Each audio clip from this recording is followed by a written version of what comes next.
Ito yung tokwa. Tapos, baboy. Yung baboy, nilaga ko na siya. Tapos, ilit-ilitan ko. Then, prito. Pero yung pagprito mo sa tokwat baboy, hindi siya sobrang crunchy. Yung tama-tama lang yung may ano siya, may tawag nito, may mag-brown siya konti. Kasi pag sobrang crunchy, ayaw ng boss ko. Paborito niya tong tukwat baboy.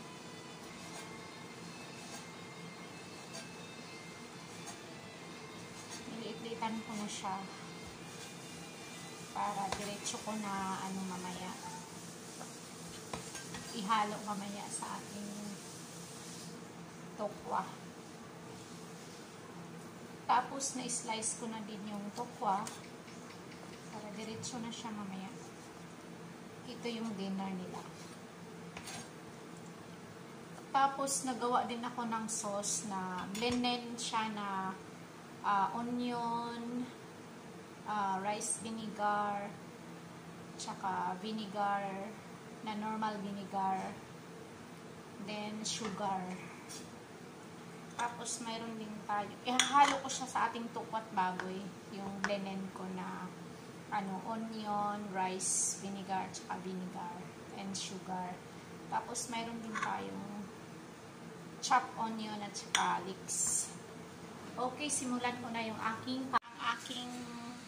liempo na hinati-hati, yung nilaga kong liempo. Hog ko, onion lang at saka leeks. Maglalagay din tayo ng salt and pepper to taste mamaya. Diyan ang aking tokwa. Ipapry ko siya. Yung aking sauce, yung blend onion, rice vinegar, tsaka vinegar, and sugar. Okay, magprito na tayo ng aking tokwa. Ito yung gusto ng tokwa at baboy. Ang gusto ko tayo. Gusto niya ko. Ihahalo ko na lang dyan yung karne.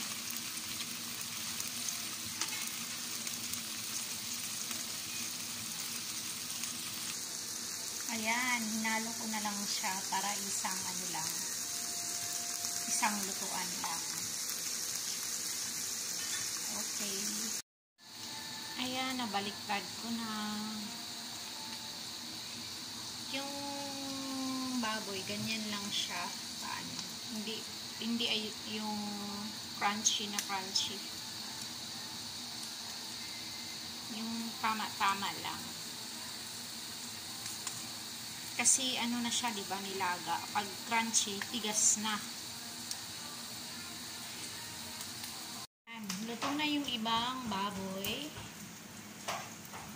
Tsaka yung iba nandito pa sa kawali.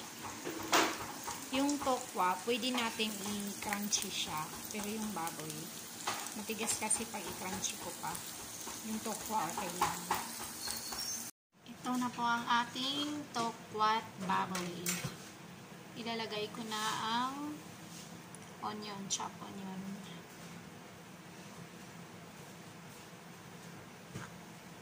Ubus ko na. Chopped onion and leeks. And then, ilalagay ko ang ating sauce.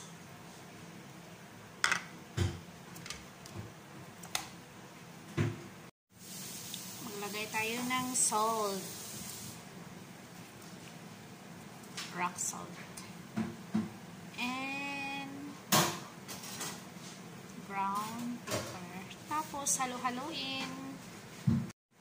Ayan, haluin lang siya.